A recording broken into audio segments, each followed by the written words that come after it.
Have you had pain in your heel or in your plantar fascia and you're using stupid tape like this? Let's get rid of that, and I'll show you how I fixed my plantar fasciitis for good. Before we get started, here's a scary stat about plantar fasciitis. 80% of people with plantar fasciitis had symptoms after 12 months, 50% of them had symptoms after 5 years, and a shocking 44% of the total study had symptoms after 15 years of plantar fasciitis. We're going to go over 5 of the best exercises to not only relieve pain from plantar fasciitis, but also build it back up so you can cut this injury cycle before it starts again. The last exercise here is my favorite exercise and by far the most challenging, so stick around. So phase 1 is called first aid exercises. These are designed to control your plantar fasciitis symptoms in the moment. We're going to break this into 2 subcategories. One is something you're going to do first thing in the morning before you even get out of bed. And the other 2 we're going to be using at aid stations or long runs if you start feeling that pain come on. So this first exercise, like I mentioned before, you're going to do before you even take your first steps out of bed. This should help mitigate that feeling like you got a rock on the bottom of your foot when you get out of bed. I'm going to use a strap here. You're free to use the edge of your sheets to help pull your foot, but let's loop it around, right around the ball of your foot, and you're going to hold it like you're riding a horse here. From here, you're going to hold a stretch, so pull on the sheets or the strap into just a light stretch, not into a ton of pain. We're going to hold for 60 seconds. As you're doing this, if you feel like you're not feeling the stretch anymore, you can tighten it up a little bit, pull a little bit more, or if you feel that pain starting to come on, ease off of it just a bit, but it's important to get to 60 seconds. We're going to do 2 sets of this on each foot.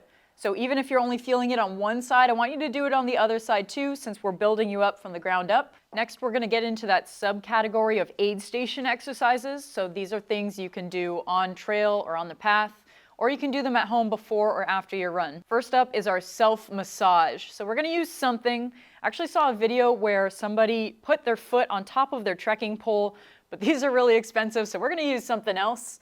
We can use a rock if you're on trail. A lacrosse ball is a great option. It's a little bit more firm than a tennis ball, so it's going to help dig in there a little better.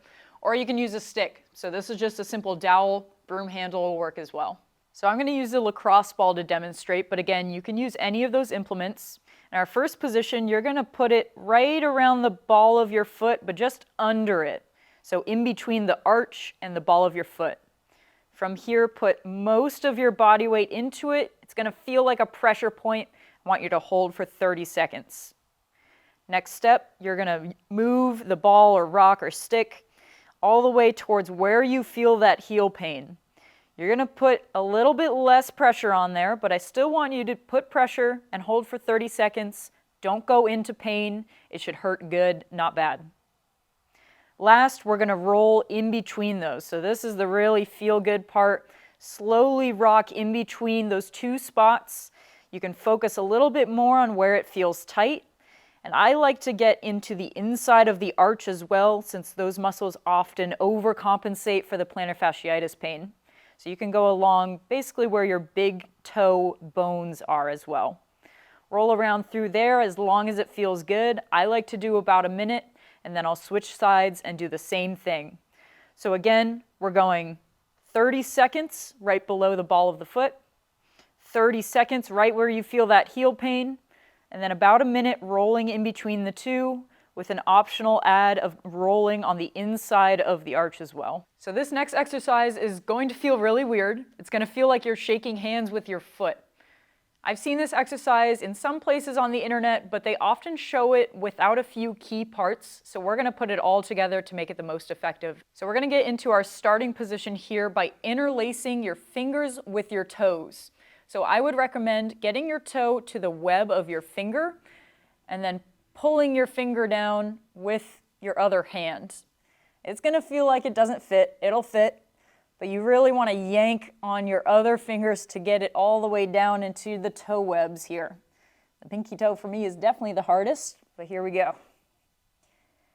All right, your hand is going to stay there in those toes the entire time, but we're going to go through 4 different movements with this. Before we get moving, key important part here, we're going to have a clamp with your other hand.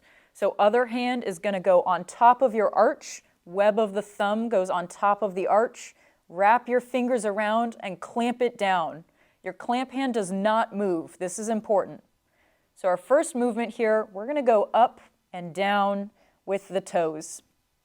Throughout this, it's okay to feel a little bit of ache and a little bit uncomfortable, but it's not okay to feel sharp pain. So if you feel sharp pain, back off a little bit. Again, we're going through 10 reps of each motion, and I want you to get as far as you can possibly get without going into sharp pain. Next motion, we're going to keep the clamp hand the same, but we're going to change the motion in the toe hand. Instead of going up and down, we're going to wring it out. Same thing, we're going to go through 10 reps of this. And then on our third movement, we're going to switch the clamp hand. Find the web of your thumb, go to your heel, and then wrap your fingers around the heel. That hand does not move. Third movement, we're going to go up and down with the toes again, but you should be able to get a lot more movement in here. 10 reps of this. And then last movement, I want you to put the palm of your toe hand on the ball of your foot. Clamp that down a little bit, and we're going to wring out the towel, but we're going to focus on midfoot twisting here. This one will be a lot smaller movement, and that's okay and normal. But again, don't go into sharp pain here. Focus on movement in the midfoot around the arch region. When you take your hand out, you should feel like you basically have a hand for a foot. You'll have a lot more mobility in these small bones in the foot itself. Also, if you want way more information about plantar fasciitis recovery than we can cover in this video, we have a free plantar fasciitis recovery plan in the description, so click that link below. The factors most likely to be associated with the development of plantar fasciitis were weakness of the peroneal and intrinsic arch muscles and calf inflexibility. Surprisingly, peroneal weakness was the strongest predictor of the development of plantar fasciitis. Strengthening the intrinsic arch muscles is also important because these muscles, particularly flexor digitorum brevis, create a compressive force that prevents the plantar fascia from being stretched excessively. What does that mean for you? That means you have to strengthen these muscles, and I'll show you a couple great ways to do that. High-load strength training is one of the most productive activities for plantar fasciitis. If it's not difficult, you're not going to adapt to it, so it needs to be high-load. In 2014, 48 patients with ultrasonography verified plantar fasciitis were randomized to shoe inserts and daily plantar-specific stretching, the stretch group, or shoe inserts and high-load progressive strength training, the strength group. Both groups did their stretching or strengthening every other day for 3 months. High-load strength training consisted of unilateral, so one leg, heel raises with a towel inserted under the toes. So these are peroneal calf raises. They're a little bit different than standard calf raises because we're going to bias the peroneal muscle group. So if you flex your calf really hard, it's that divot in between your calf and the front of your shin. We know that this is important from that study we discussed earlier in the risk factors for plantar fasciitis, so we're going to bias this exercise towards that. So you're going to need a few things: a step or a box, ideally a towel like a face towel or a washcloth, and then something, I'm going to use that real handy plantar fasciitis tape, you're going to need something to go under your big toe joint. When you get your towel, you're going to roll it up about halfway so that there's a little bit of a jelly roll in the middle here. And then put that roll right on the edge of the step. You're going to take whatever's going under your big toe, put it right on top of the roll. And then I'm going to use my trekking poles to help with some stability. You're free to use a wall in front of you or a hand railing if you're using stairs or even a dining room chair in front of you. From here, we're going to step on that little thing that, for me, this little green piece of tape, and I want you to put your big toe joint right on that thing there. From here, you're going to step up onto the boxer step, kill the other foot here, and then we're going to do a calf raise. As you can see, that side muscle group, the peroneal muscle group, is working real hard in here, and this is a lot more challenging than the normal calf raise. While you're doing these, I want you to focus on driving that little piece of tape that's under your big toe joint all the way through the box as you're raising your calf up. You're going to do these to 90% of your effort, so that is right before you cramp and right before you absolutely cannot do one more.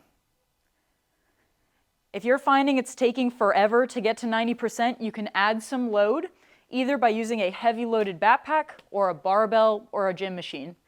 I'm going to use a backpack here. So you can fill this with books, sandbags even. It depends on what your load tolerance is. Now put it on your back as normal, and then we're going to do that exact same exercise. So something to hold on to in the front. Big toe joint goes on that little piece of tape there. Step up so your foot is neutral, and then perform the calf raise. Again, driving that little piece of tape under your big toe joint all the way through the box as you raise your calf up. This is our Cowboy Sit series. So we talked about the peroneal muscle group being important for plantar fasciitis and also the intrinsic muscles of the foot. This exercise is going to focus on the intrinsic muscles of the foot. This is a really great exercise to tie in a ton of other foot strengthening you're doing on your own into one exercise. There's 4 steps to this progression. I'm going to show you each one of these positions first, and then we're going to flow through them. First position is the tall sit, so get your toe pads on the ground under you, and you're going to take your butt and try and sit all the way onto your heels. Next position is the flat foot sit, so take your toe pads off the ground, point your feet, and then sit such that the top of your foot is on the ground. And last 2, we have our true cowboy sits. So you're going to take one foot, prop it up, get your bottom foot's toe pads on the ground, and then sit back towards that. And then switch and do the other side. Now you may be wondering why I have a paper towel roll with me. This is a good cue if you tend to cheat out of this. And what cheating means is when you're going back into your sit, you're flaring out or doing some weird stuff with your ankle to try and cheat out of that toe extension, that toe dorsiflexion range. So you can use a paper towel and get in between your heels, squeeze that as you're doing the sit, make sure you don't run into it. And as long as you keep squeezing that, you're not going to be able to cheat out of this exercise. Last, we're going to go through the flow. So this is how you're going to do it in totality. We're going to go tall kneeling sit, into flat foot sit, into cowboy sit on one side, and into cowboy sit on the other. And you're going to roll through these. I want you to do 10 of each position.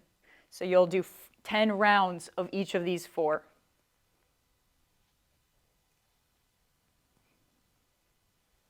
All right, so this is our Y strengthening drill. If you've seen this before on our channel, you know it's one of my favorites.